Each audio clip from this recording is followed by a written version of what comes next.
Good afternoon. Welcome to the Corning Museum of Glass and our hot glass demonstration. You're in for a treat. We have Chris Rochelle. What do you say we give him a nice big round of applause for our very special Bring the Heat live stream. So we are live streaming. For those of you who are here at the museum, welcome. For those of you who are joining us at home, welcome as well. Chris is one of our CMOG gaffers, and he's going to be featured in this demonstration. He has a beautiful piece planned for you this afternoon. He's started by gathering some glass and applying some color. He's got a beautiful tan color, I believe it is. He's got a bubble in there with the color overlaid. And he's going to start to let this kind of cool off. So this is how we begin the process, with a little bit of glass and a little bit of air, some color. Assisting Chris today, we have Katie Hubbs. She's going to be Chris's main assistant. This is not something you usually do alone. So Chris has an excellent assistant in Katie. My name is Catherine. I'll be narrating, also answering any questions you may have here or online. If you want to pop your questions in, we have a team. We have everybody here today, the whole team, so they can relay the questions. If you have questions here, just shoot your hand up.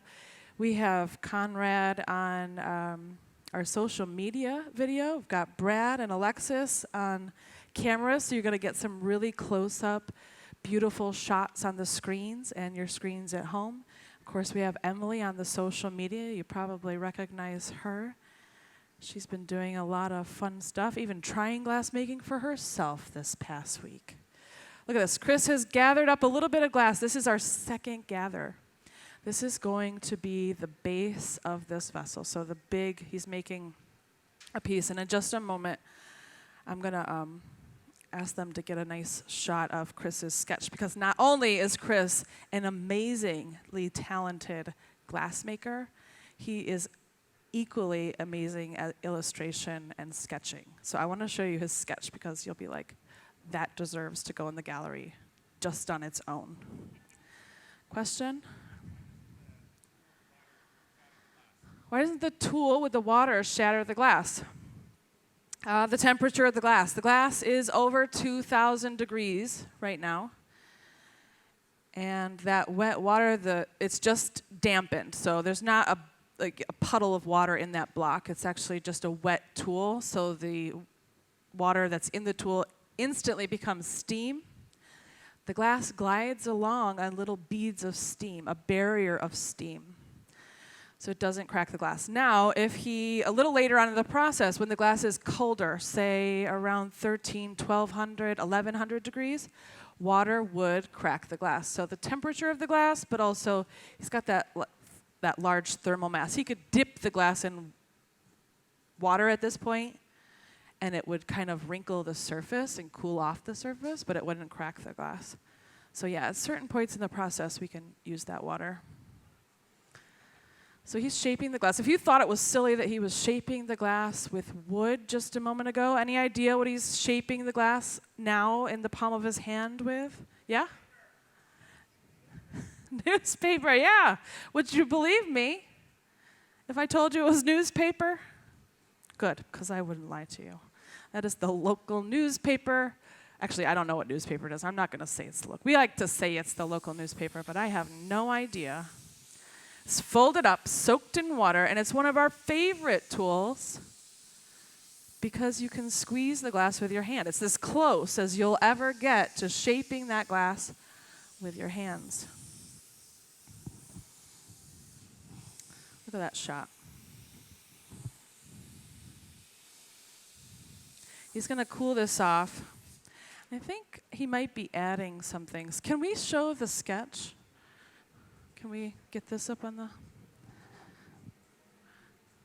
This is the piece Chris is going to be making today. It's a large bowl. Coming out of the bowl will be that beautiful vine. There it is. Look at that. I always love seeing his sketches because it's just like, wow. and the piece of glass will be equally as beautiful. He's very talented. Chris has been working with glass for about 25 years. So he not only is going to make this beautiful, but you're going to watch him and say, that looks so easy. Because every move he makes is smooth. He is precise, efficient, and it's a pleasure to watch blow glass.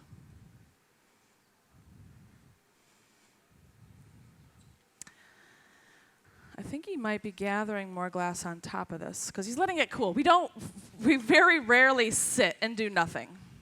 He's not doing nothing, he's turning the pipe. But we rarely sit and we don't, we're not like tooling the glass or doing anything. Right now he's letting this glass cool off. He's warming up that glass that's on the pipe just to keep that warm, but letting the bubble kind of cool off a little bit. So that kind of tells me he might be going in for another gather. Would that be correct, Katie? Katie is confirming this. We're going in for another gather. We're going to go in for more glass. I'm going to play a quick animation. I don't know if that'll work. Is someone up in the booth, or do I press it? We might get a gathering. This is a pipe cooler. We get asked all the time, do your pipes get hot? They do. They get very hot. So we have this trough of cold water. We pump a little bit of cool water, and it cools that pipe right off. Now he can grip and hold the pipe a little closer to the glass. Yes? Yep.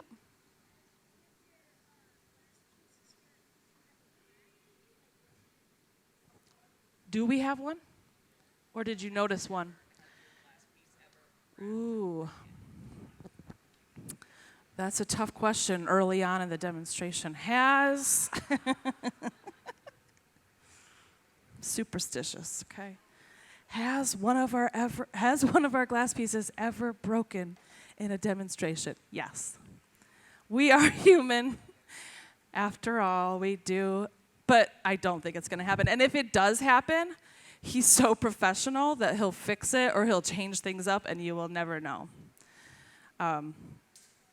He's just that good. Question online, yeah.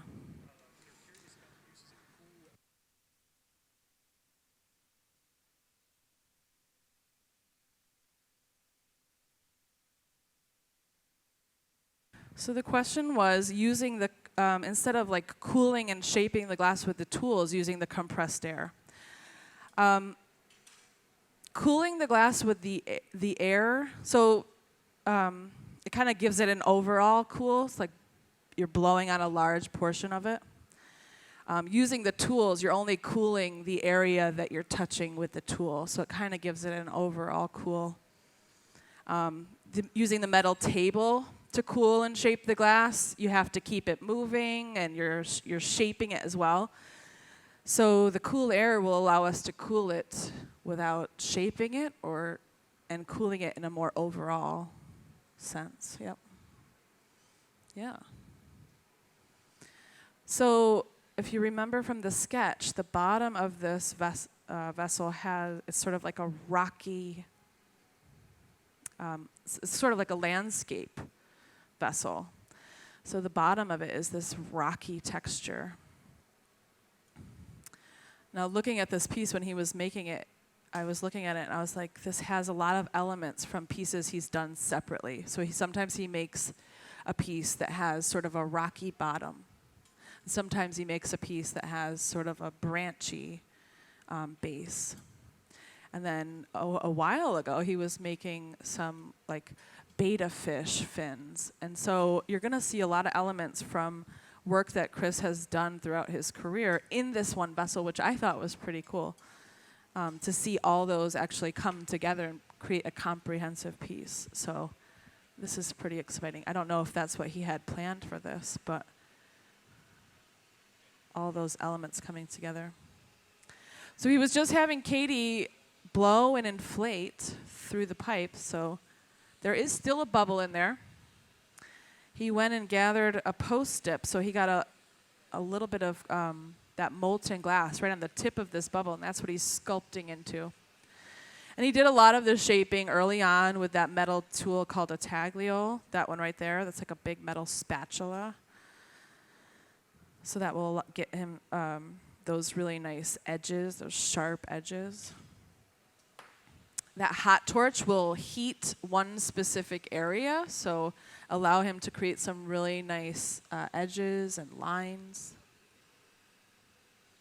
This torch is used in our flame working demonstration, or the flame working process. So if you saw flame working today here at the museum, it's a very similar torch. It runs about 3,000 to 4,000 degrees, and it allows us to heat one specific area. If he goes into the reheating oven, everything is going to get hot. It's a nice soft heat. Same thing with this fluffy torch, a nice soft heat. It's not really direct. You're not going to heat one specific area. Where that hot torch will do that. So with sculpting and doing precision work, sometimes it's really nice to have. You could do all that without it, but it's a really nice tool to have, that hot torch.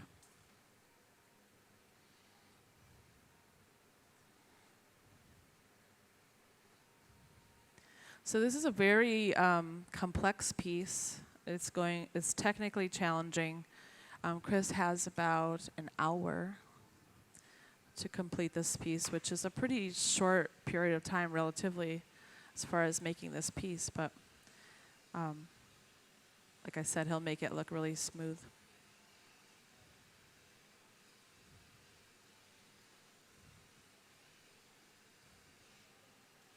So we can tell when that glass becomes hot and soft by the color and the movement. So when he heats it up, it'll glow a little bit. It'll have a little bit of movement to it. So he's not going to pull out any sort of instrument to measure the temperature. He won't set any timers today. He's basing all of his decisions on his 25 years of glassmaking experience. Chris went to art school at Hartwick College in Oneonta, where he studied sculpture and was introduced to glass there in college. He's worked at many production shops along the way, and then the Steuben Crystal Factory. He worked as a gaffer at the Steuben Crystal Factory for a few years, which is where we're what used to sit in this old sort of factory-style building. Yeah, way up in the back.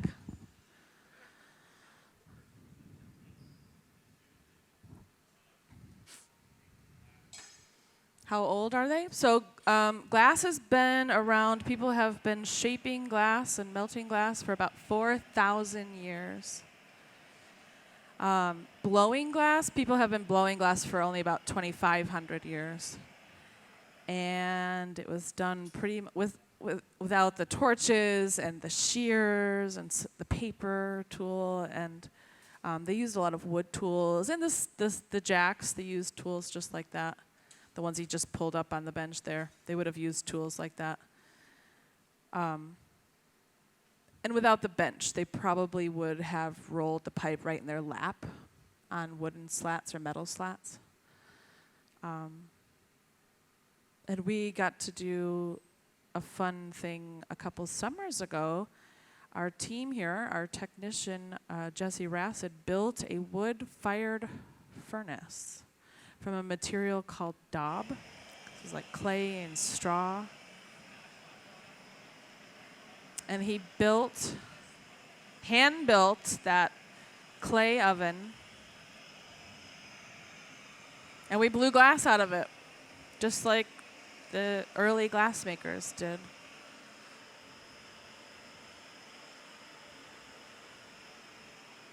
Took about 6 pieces of wood every 15 minutes. So it was a full-time job just stoking the furnace, just keeping it hot. But it's like sort of a dome shape, and then it had a long channel. And that long channel, once it got hot enough, pulled the air in and created sort of a Venturi effect, acting like the forced air. And we had a thermocouple in that oven, and we got hotter than 21 at one point. But yeah, you blow glass at 2,100 out of a wood-fired furnace. Yep. And nothing's really not much has changed except for the way that we fuel the furnaces, that bench, and then some of the tools. But they were blowing glass just like this, transferring the glass on a punty, and doing some pretty amazing things. Yeah.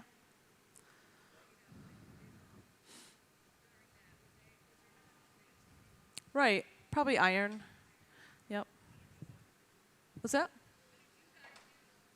We used our stainless. Yep. Yeah, we used our stainless pipes. Yep. We did shorten them because you see Chris has the bench and it's pretty far away from the reheating oven. And so there's a little bit of walking involved. From what we know, they sat right in front of the furnace. They didn't get up. And so we did shorten the pipe so we could roll it in our laps and then just reach into the furnace as you reheat. So we did shorten a couple of the pipes, so that was a little not so cumbersome. Yeah.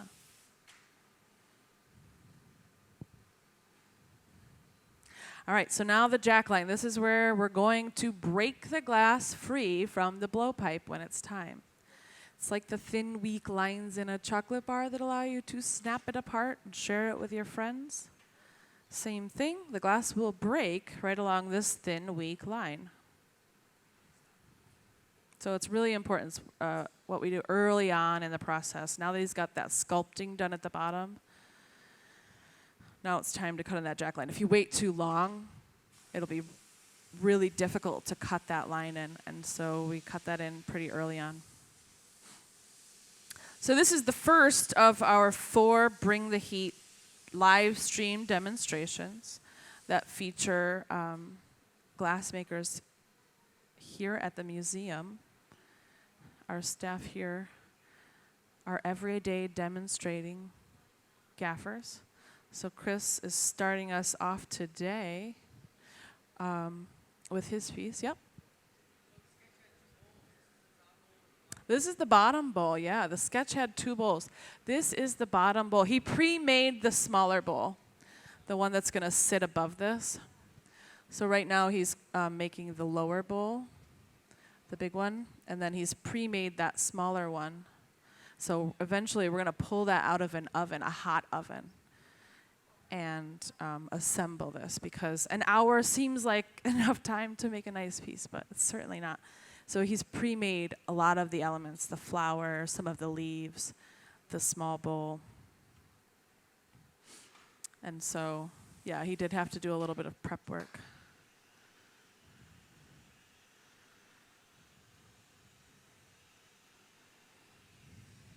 So this is a program that we started in collaboration with the shops here at the museum. People come from all over the world to see the collection, of course, but they also come to do some shopping because we have one of the most amazing shops. You can buy art glass, you can buy homeware, you can buy jewelry, lots of fun things, gifts and mementos from your trip to Corning. And so this is a fun program that we started doing. We don't sell all the glass that we make here for our demonstrations. Our product here at our demonstrations is the demonstration and not the piece. So a lot of our pieces get used for charitable donation and promotion. We do have our made line, which is on the lit cases here. You can buy that in the shops. And we make probably 1 or 2 of those a day.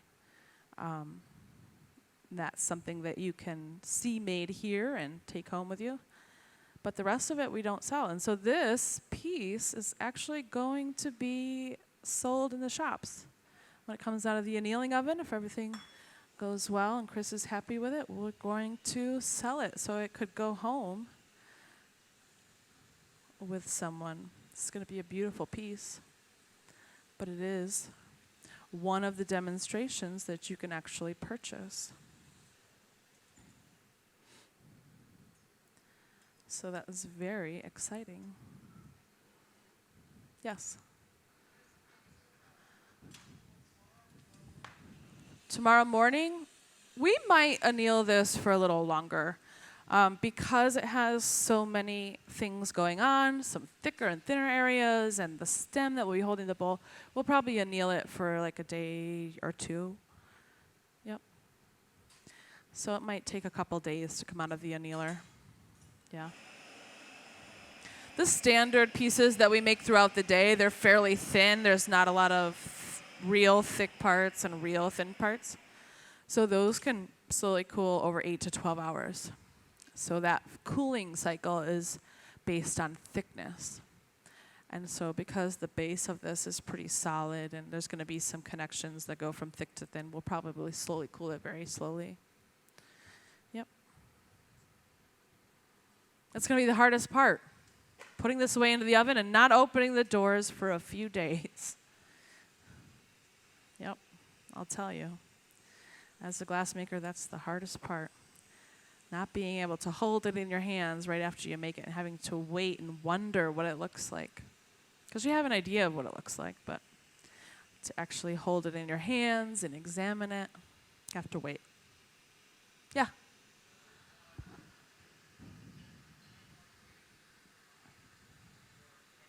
In the cooling oven? No, it doesn't change at all. Yeah, probably on a molecular level. Yeah, you can't see it though. It does shrink on a molecular level, but not anything you would be able to see or measure. But it does shrink as it cools, and so that's why we want all the pieces to shrink at the same rate. Because if you have those thinner and thicker areas, if they cool unevenly, stress forms, and that's when you're going to start to see cracking and breaking happening.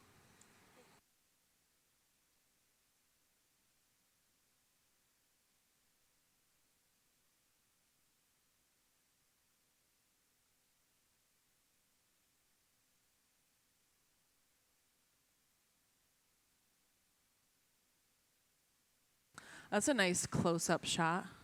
He's just resting it on that marvering table. You can see it's gooey, but not real gooey anymore. It's not going to puddle. Just creating a nice flat surface for this to rest on.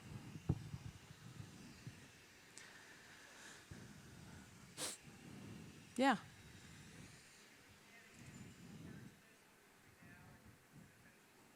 Yeah, I think he actually is going to.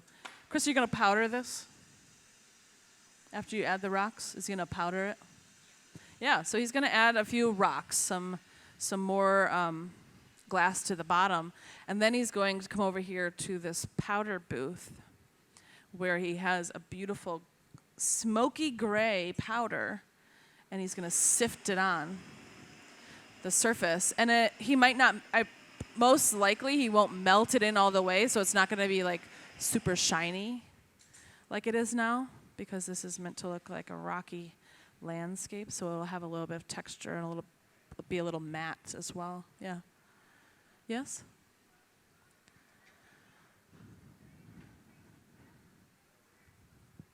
Ah! Uh-oh. No, don't ask that question for the third time, because that's when... No, I'm just kidding. Yes. Yes, it does happen. It's not going to happen. Everything's going to go smooth. It's going to go together. We're not going to see any cracking and breaking. We will see a little bit of breaking. That's when we break it free from the pipe and the punty.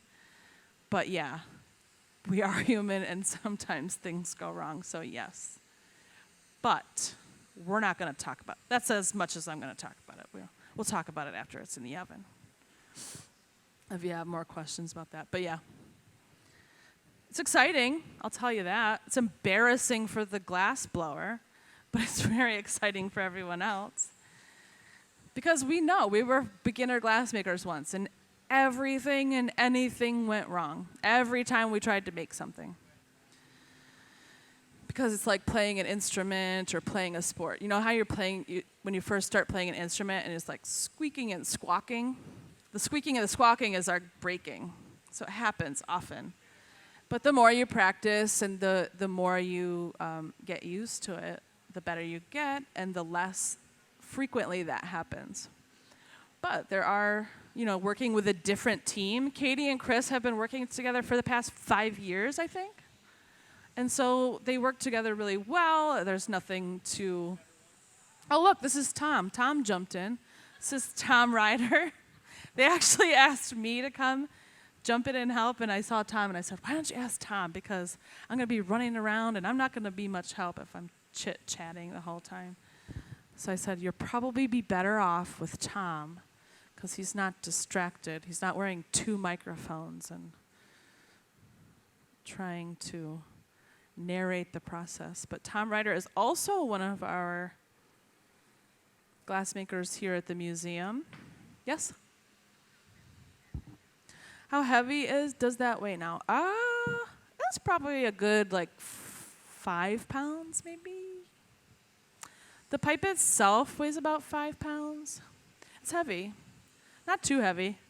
But if you can imagine picking something up with 5 pounds and holding it close to your center of gravity and it's not moving, it doesn't feel too heavy. But they've got it out on the end of a pipe, and it's got a little bit of movement to it. So it's going to feel a little heavier today than it will tomorrow when he picks it up. So these are some rocks he pre-made. So he sculpted that clear glass into this beautiful rock with those sharp edges and things. Not real sharp, but you know what I mean? It's not round and smooth. So this is going to create a little extra dimension to the piece. Like I said, in some of Chris's work, some of the pieces he makes, they only, I think he has a decanter set in the shops right now that has the rocky texture at the bottom. It's a really beautiful, bright lime green. Has that sort of rocky texture at the bottom. And then the stopper is this beautiful sculpted rock or gem in that green color as well. And I think that's available in the shops, yeah. So like I said, this piece has elements of pieces he's made in the past, kind of all coming together in this big, beautiful piece.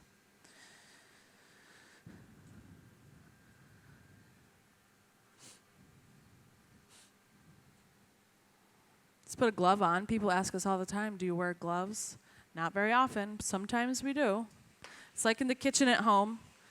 Helen Tagler, she's one of our glassmakers, she says this all the time, and it really rings true. Like when you're cooking in the kitchen, things are hot, and you have, your oven mitts. You don't put them on and walk around the kitchen and try to do everything with your oven mitts on. You only put them on when you need them. And so same thing here.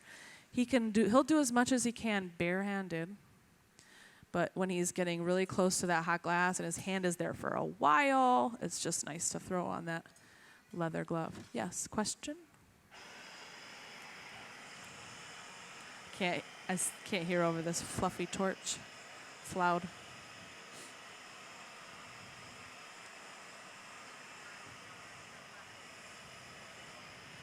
So Chris is what we call the gaffer. You'll hear him kind of directing the team every now and then. Yeah? How hot is it in the furnace? 2,100 degrees Fahrenheit, which is around the same temperature as hot lava, to give you a little bit of reference. So 2,100 degrees Fahrenheit, same temperature as hot lava right out of the volcano, so hot, yeah. I'll show you. Now that they're over here, they're going to put that powder on. But I'll show you. You might be able to. I'm going to pop open these doors. Let me know if you can feel it. It's hot, right?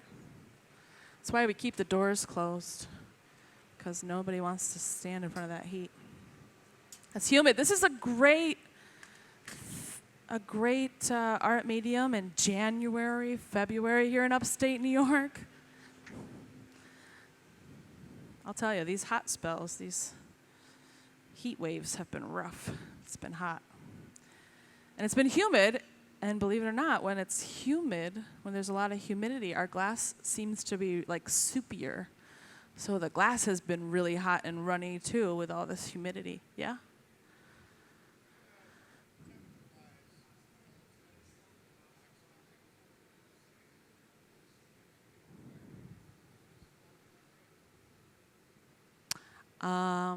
Not sure, because I would have to. So you're talking about the temperatures versus glassblowing versus ceramics. I should know this. My father's a potter, but I don't know what temperatures ceramics. I'll ask. Oh, he's gone. Where'd Tom go? Tom does ceramics. I don't know. I can't answer that question for you at the moment, but maybe if Tom comes back.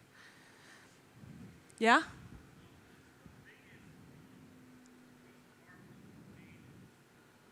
In this shop? It was a life-size sculpture of a 9-year-old boy, I believe. It was blown. I believe, let me double check.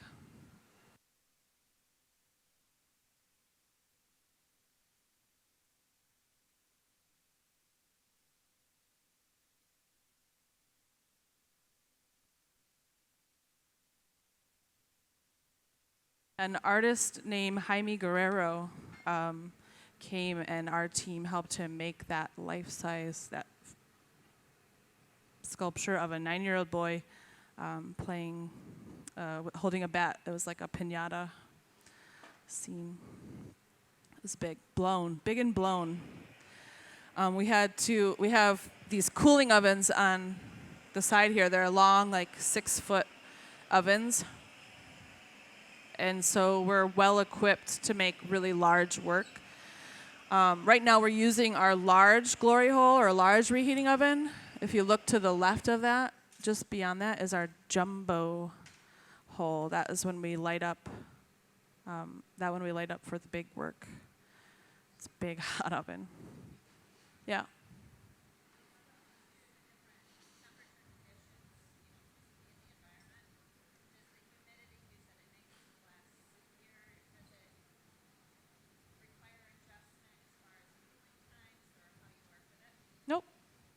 Nope, it just feels a little soupier. So yeah, the question was when we work in different conditions with like more humidity, or if it's cold outside perhaps, does that affect our cooling cycles or our working? And it doesn't, it just affects sometimes how we move, so it just stays hotter longer and it's soupier.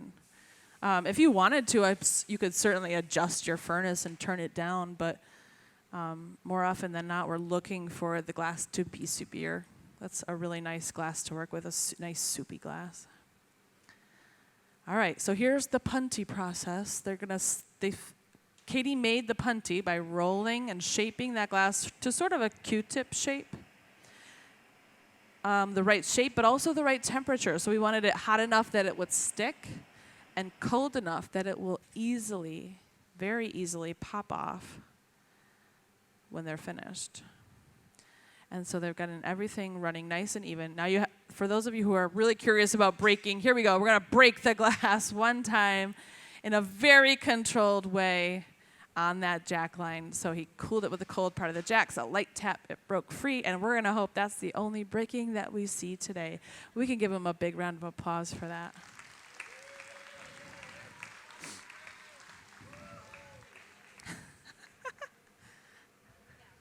What are we melting? We're melting glasma from Sweden.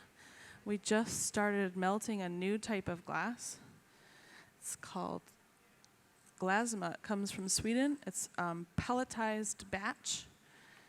So our main ingredients are silica sand, soda ash, and limestone. Silica sand is mined right out of the ground with a melting temperature of over 3,800 degrees Fahrenheit. So we have to add a flux, in this case, we're using soda ash. Then they add a little limestone, which acts as a stabilizing ingredient. So soda lime gets its name from the three main ingredients: silica, soda ash, and limestone. Soda lime glass. Windows, pickle jars, bottles, it's all soda lime glass. Those materials mixed together create what's called batch. Most of the time, batch comes in a powder with a lot of dust, and so the company in Sweden, they make this pelletized batch. So they give it a little melt, and it melts into this clump, and we could like shake this all day. There's not a lot of dust. So it keeps the silica dust, because that's one of the main health concerns for a glass shop is silicosis. And so we keep our silica dust down by ordering that very special pelletized batch. So we were using cullet before, which is already melted glass, but we switched to the pelletized batch. Questions? Where does soda ash come from? Early on, it was a refined ash from a plant fire, like seaweed and stuff. But sodium, what is it, sodium carbonate? It's like similar to baking soda.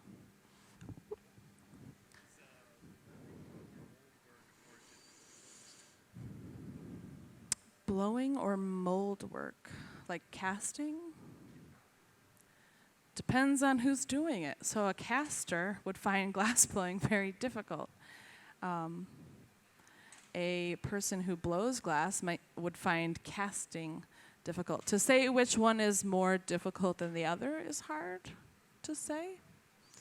They're just very different, and they're both difficult.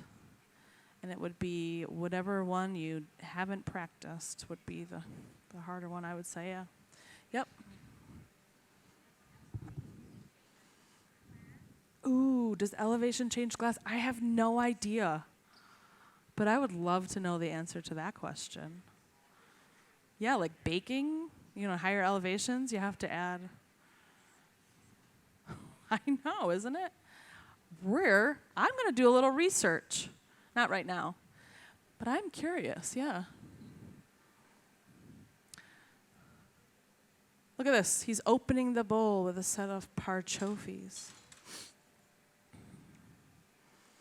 I don't think so. If I had to make an educated guess, I would say I don't think the elevation, I think it might be harder to breathe, but yeah, maybe harder to blow. You don't have a lot of air. Yeah, certainly. What's that?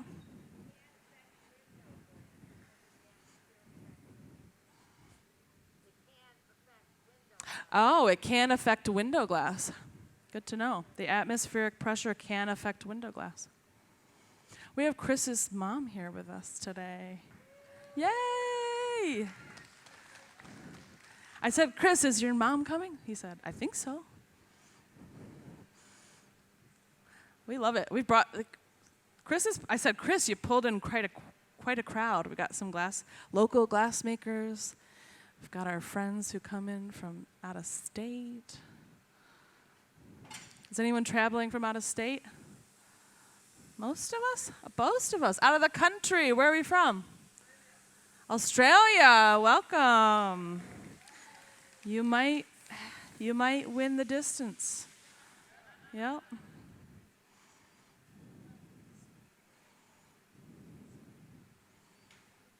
Yeah? Question? Or where are you from?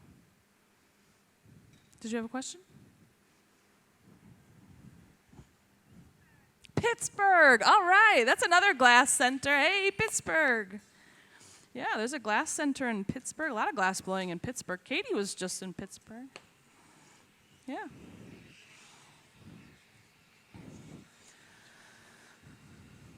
Have you ever been to the Pittsburgh Glass Center? No? Oh, you got to go.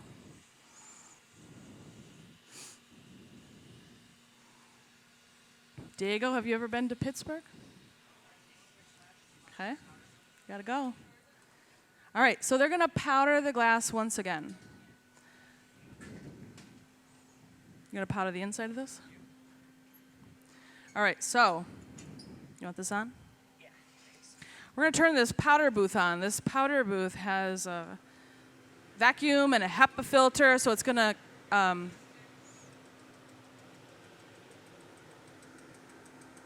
catch any airborne silica. And he's powdering the inside. The outside of this bowl is tan and brown, but he's powdering this beautiful ruby powder on the inside. Do you want this a little lower, or is it good? Powdering it in there, just kind of dumping that powder in there.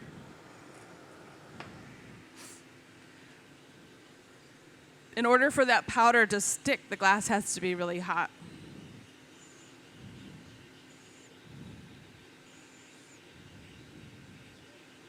As long as I've known Chris, I know that he's always used the really expensive colors.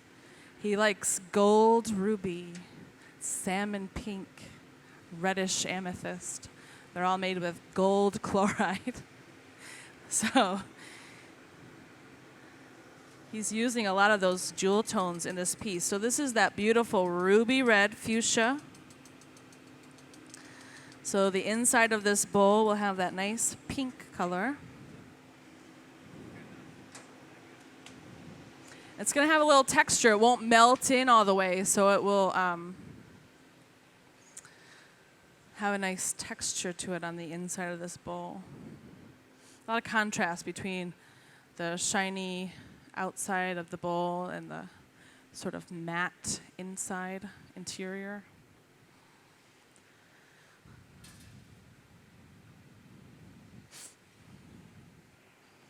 Yeah.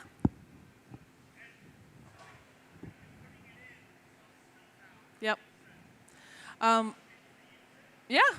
Yeah. So as we were kind of powdering the inside of that bowl, the sticky surface got covered, and so it's not going to stick anymore unless they heat it up.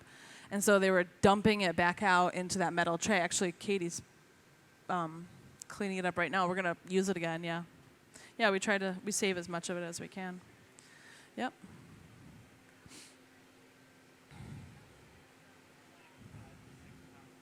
But it's got this beautiful texture. Now, just going to slip that glove on again. Katie's going to start up the vine. Yep. Yep. So in this oven is that small bowl. So right now it's holding at about 1,000 degrees. We're going to bump it up to 1050 because we're going to pull it out of the oven. Now, taking glass from 1,000 degrees into the room temperature air and then into the 2,100 degree heat is tricky. And you have to do it just right. So we're going to bump it up about 50 degrees. So it'll be closer to 1,100, and then we'll introduce it into the 21 degree heat. So we're going to let that come up, let that glass warm up a little bit before we pull it out of there and shock it with the cold air.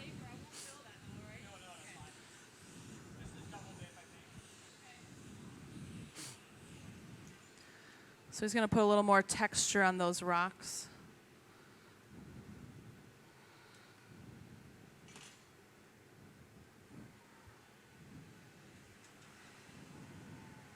So once this vine goes on and I get a stable position, I'll money that out, and that's when I'll back you.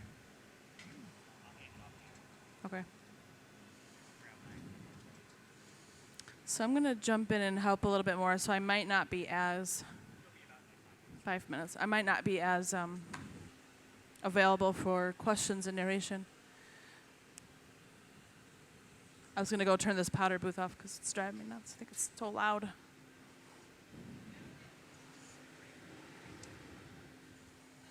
So Katie's gathered. Oh, you want it on? You're just going to roll through it? I'm helpful, aren't I? She's going to roll that blob of molten glass through that powder.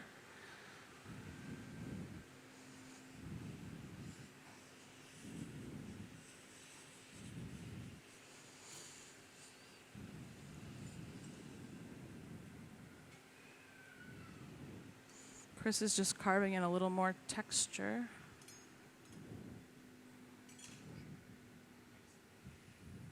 Give him a couple reheats.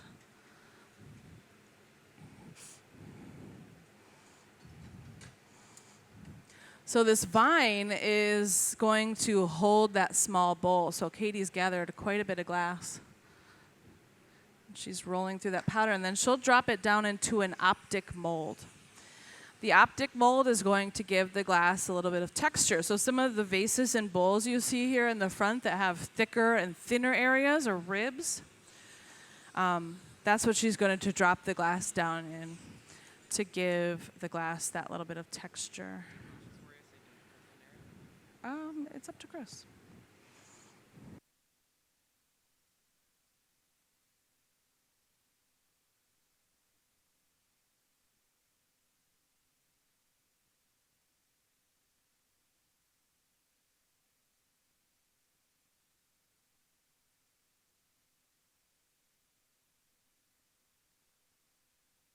go in for a quick reheat. He's just carving in more of that texture while Katie gets that big vine bit ready.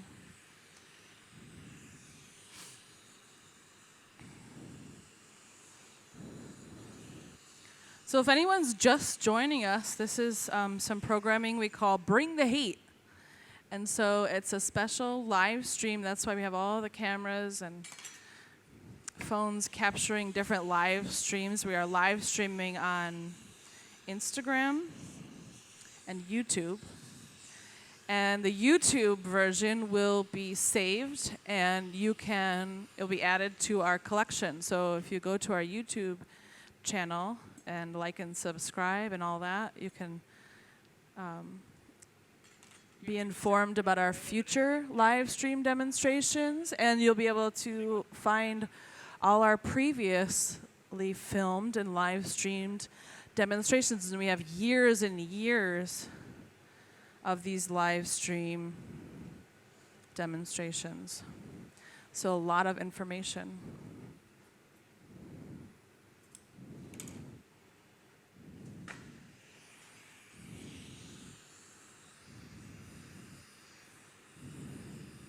It was funny when a lot of the new glassmakers, they come from their colleges and they're like, oh, I watched your live stream on YouTube. And back when we were in college, we had to, buy someone's DVD or VHS and watch their demonstrations. So it's really great for the art schools nowadays because they can tune into all these demonstrations and learn so much just from the internet. So Katie brings this bit over, hot and gooey. He's going to wait till it's just right. He'll grab a hold of it. They'll do a stop and a flip. He'll stick it on there, and he'll pull and stretch. Watch how gooey this glass is. Creating one of those lines where he's going to cut the glass. He's going to even twist it up a little bit, make it real viney. He'll cool it off with a compressed air. Just kind of let it start to cool off. He'll grab a hold of it with those shears. I think so. You want to take it? Or do you have other things you have to get ready?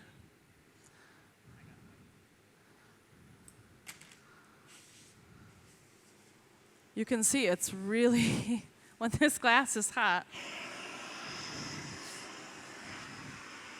One of our glass makers used to say it was like sculpting a wet noodle. And it is. It's just flopping all over the place. But it cools off pretty quick. You can see it's already not moving as much as it once was. And he's not going to pull and stretch it out all the way because he's kind of letting it cool. He's stretching it, letting it cool.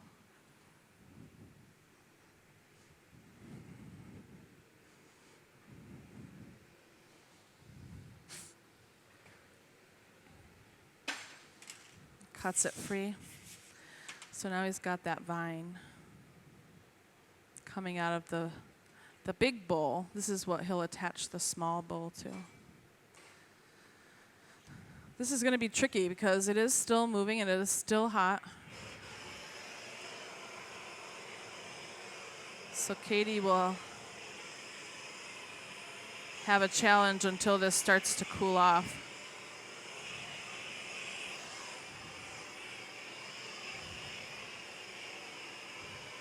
Now he's heating just the front of it. So he wants it to kind of pull out into a nice taper, a little thinner at the top. Here's where you can start to see that color difference. The orange glow is the heat, where it's starting to look green. That's where it's a little colder. So he goes all the way in, keeping everything nice and warm. And once that really starts to move, he'll come out.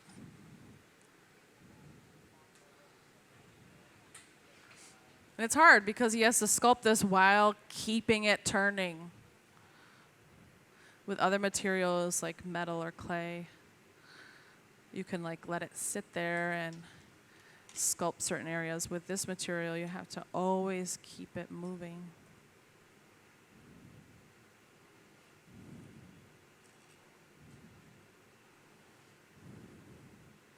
I would say Chris has made a handful of these pieces. I've probably seen him make 3 or 4 of these. It was a series he kind of started a few summers ago.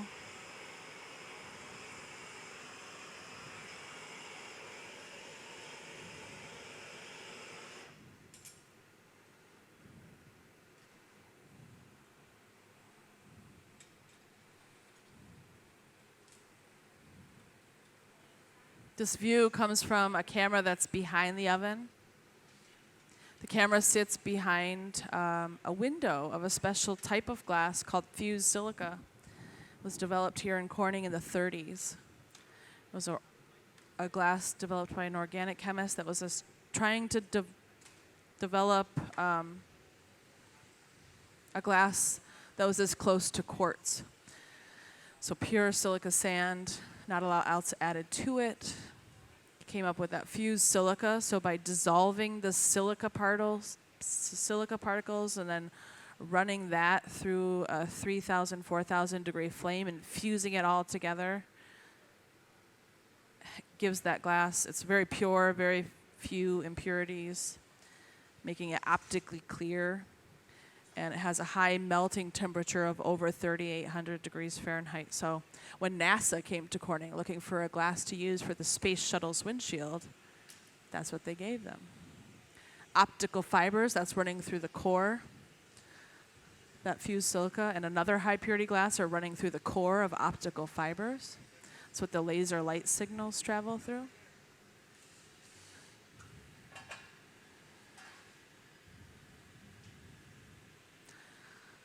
So Jesse, this is our technician Jesse Rassett. He just kind of was hanging out backstage and he said, "You good?" And I said, "Stick around. We might need your help. Things are getting pretty complicated." So I said, "We're good at the moment, but might want to stick around. We could use another set of hands. Certainly don't need another camera. Got a lot of cameras. I love it. I love all the shots. This is like a glass-blowing maze, labyrinth of cameras." So he's going to pull that cup out of the pickup oven. They've timed it so Katie comes out of the oven. Chris is going to go pick up that bowl right into the oven very carefully.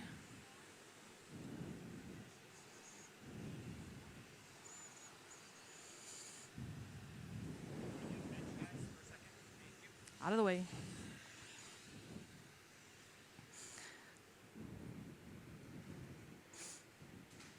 So this is our assistant's bench. We have another bench, another hole over here. So he's going to work out of this hole for a little bit. Katie's going to keep this flashing. We've got Declan. Declan's jumped in. They're going to help out opening doors. Looks like Tom's back standing by. It's always nice to know that you have a team. Yep.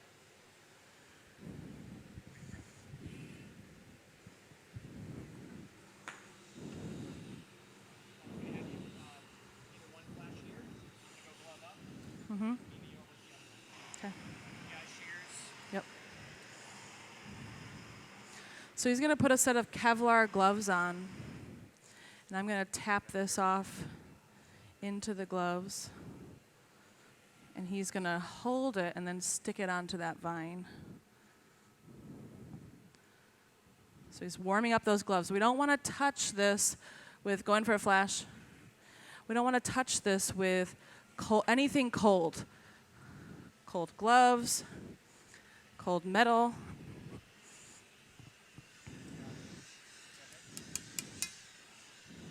So we break it off into the gloves.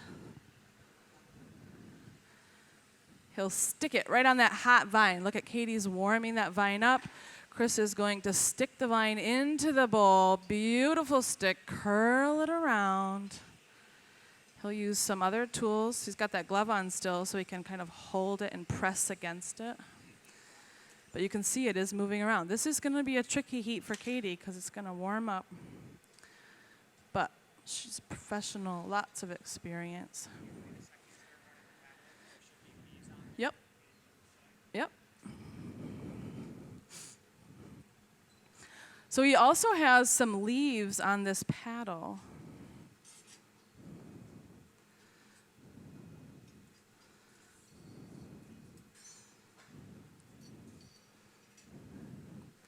What's it got? It's got one leaf on the paddle. Yeah, of course. Yep. Yeah. So we're getting close to finishing this up. We're going to add a flower and some leaves. I do want to remind you that this piece will be for sale. So if you have fallen in love with this piece, you've sat and you've watched the demonstration, you've fallen in love with this beautiful piece, it's yours. Take it home. Not today, not tomorrow, soon.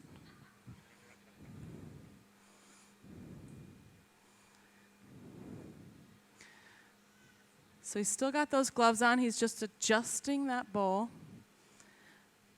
Isn't that beautiful? That's beautiful on its own. That's a beautiful piece on its own. But let me tell you, he's got a beautiful, like, hibiscus flower. It's really beautiful. So we're going to warm this leaf up. And I'm going to bring this hot tray over from this other. This is similar to that pickup oven. We call this oven a garage.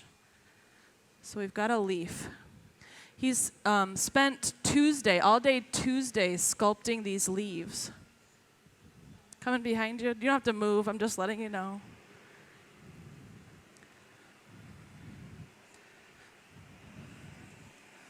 So he's going to pick those up, heat them up, stick them on. I'm going to load the tray with the next leaf.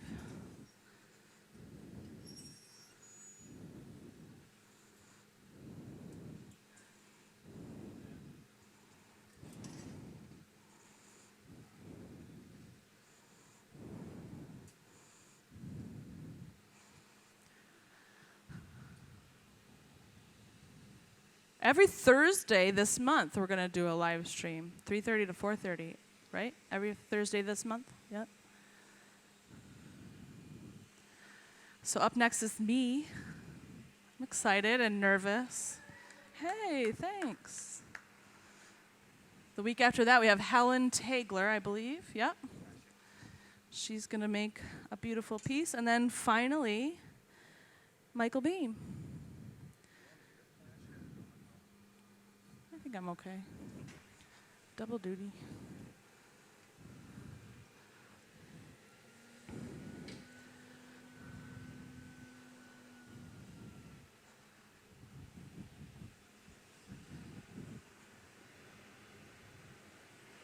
Quick flash, she comes out. Real quick, I'll take that one last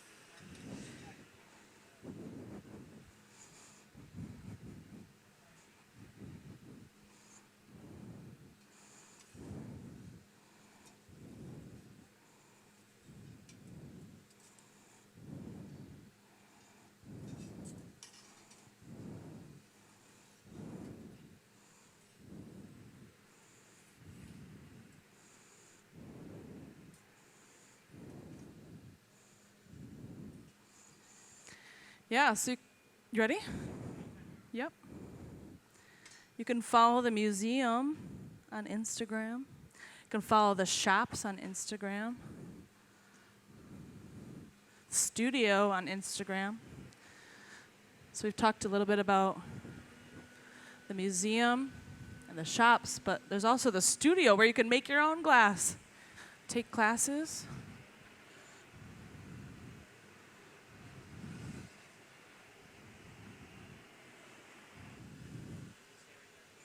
It's our amazing rental and teaching facility.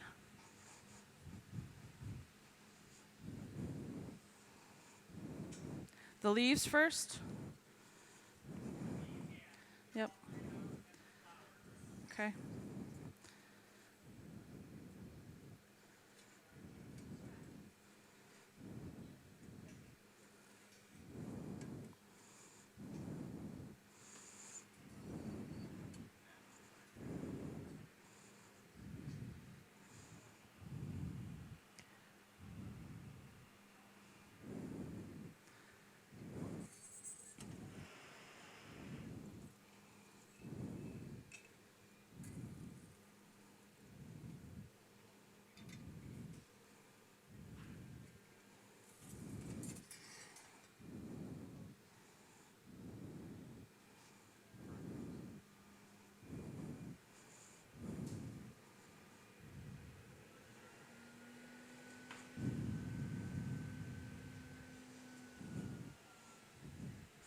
So he sculpted each one of these leaves. They have this beautiful veining and powdering texture as well.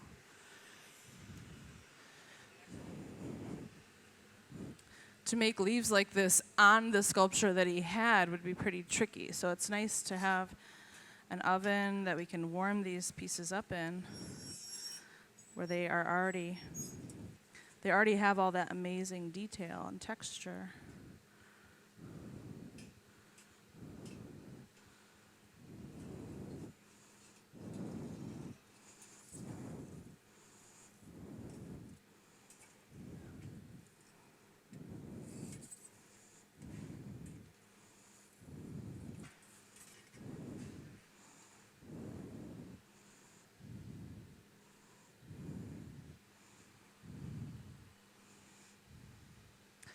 So he's sticking all those leaves on, brushing them off. There might be a little kiln wash on them, a little dust from this garage and paddle. So that little corn husk broom dusts that off. So they're nice and clean.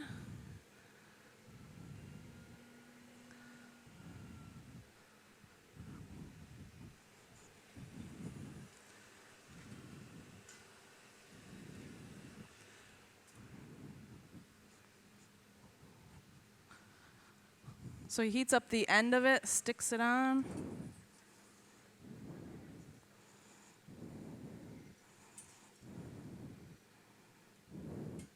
One last leaf.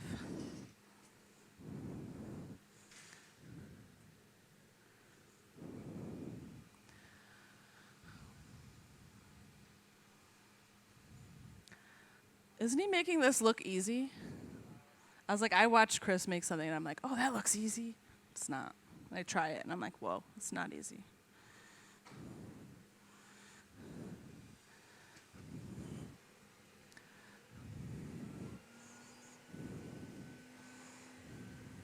He probably hasn't even broken a sweat yet.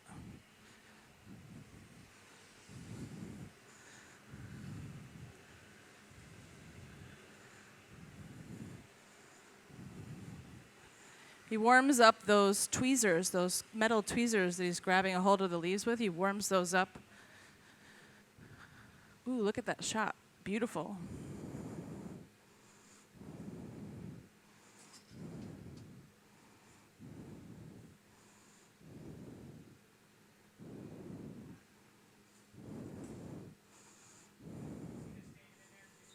Yep.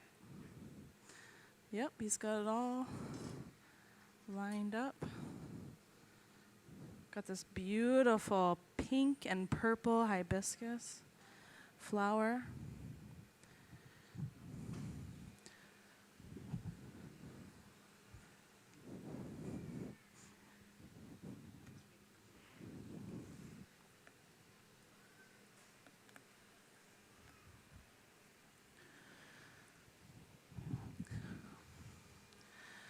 They're using that fluffy torch. Tom's jumped in to use that fluffy torch on the punty. If that punty gets too cold, it'll crack and break. So we want to make sure that stays nice and warm.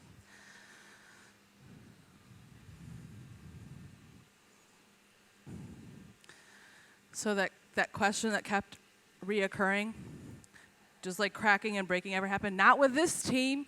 Look at Tom just jumped in. He's keeping it warm. We've got so many people helping Chris keep things warm. And with a great team, you very rarely have things go wrong. And so, yep, thumbs up, ready to go. Here we go. All right, here comes that beautiful flower.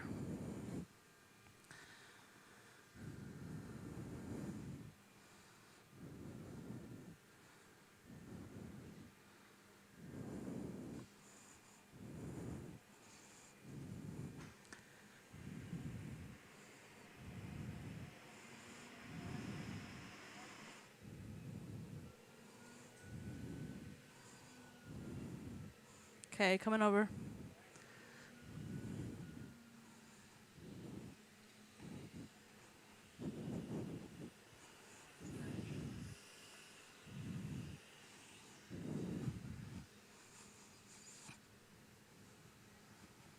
Heats up the connection, heats up the flour. Look at that.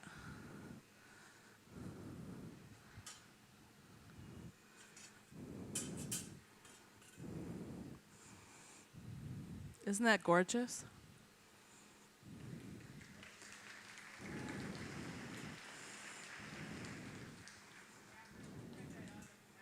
Yep. Yep.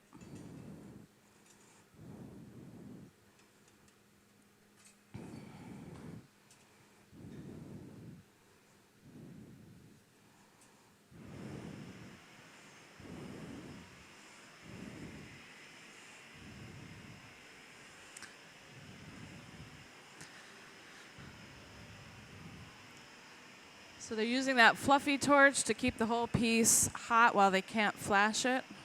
So when he's working on that flower, we can't go into the heat. So keeping all those things nice and warm, the leaves, the petals.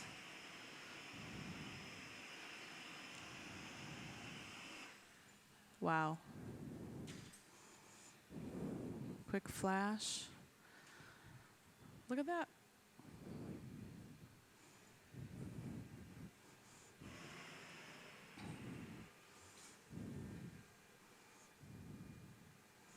He said he's going to get everything running even. We have a few moments where we can adjust.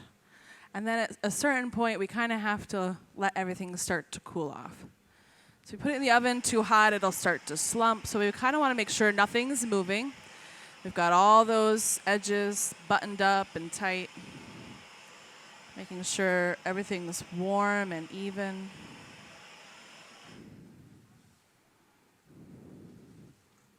Looks like Jesse's putting on the silver suit.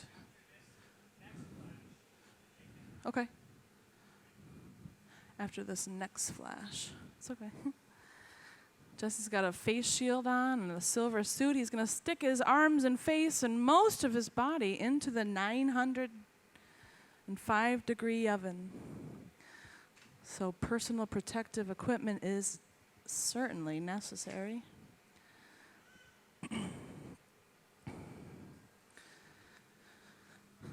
Yep. We've got the stamen.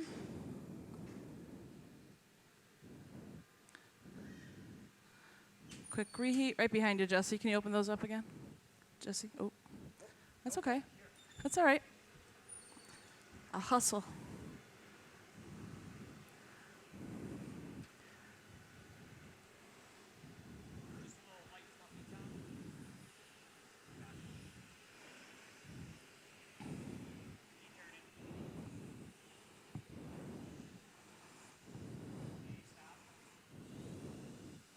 Sticks it right in the center.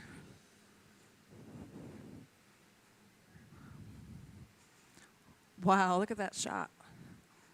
It's always fun when we have the cameras down here to get those beautiful detailed shots.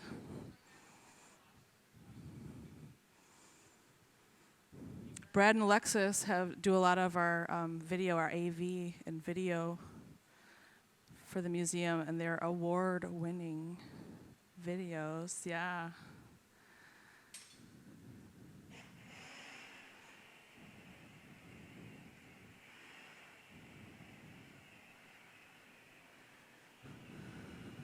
All right, so just keeping everything warm. This piece is, for the most part, finished. It's now going to go into that slow cooling oven for the annealing process, for everything to cool at a nice, even rate.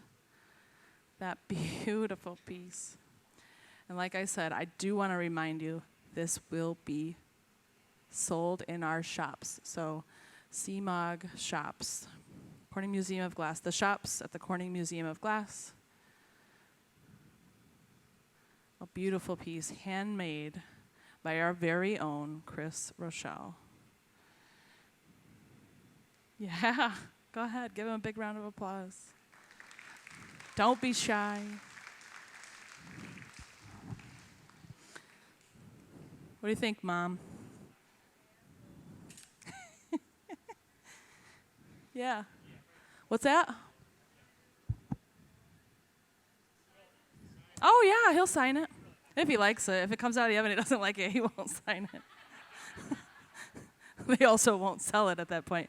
But I think he's going to sign it because he's going to love it because it's gorgeous. Why wouldn't he sign it? But yes, we do sign the pieces we make.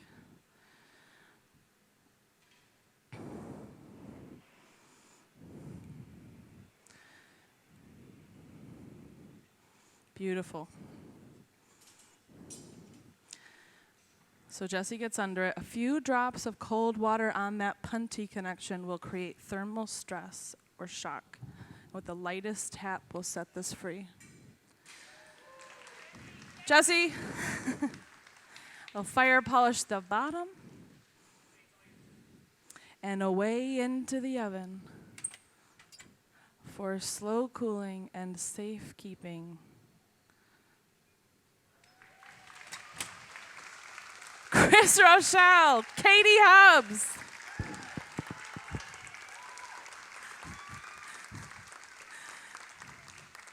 The whole team, Tom, Jesse, Conrad, Alexis, Brad, Emily, our whole team. Thank you for everybody here at the museum that makes this happen. Thank you for you watching here and at home. Awesome, Chris. Amazing.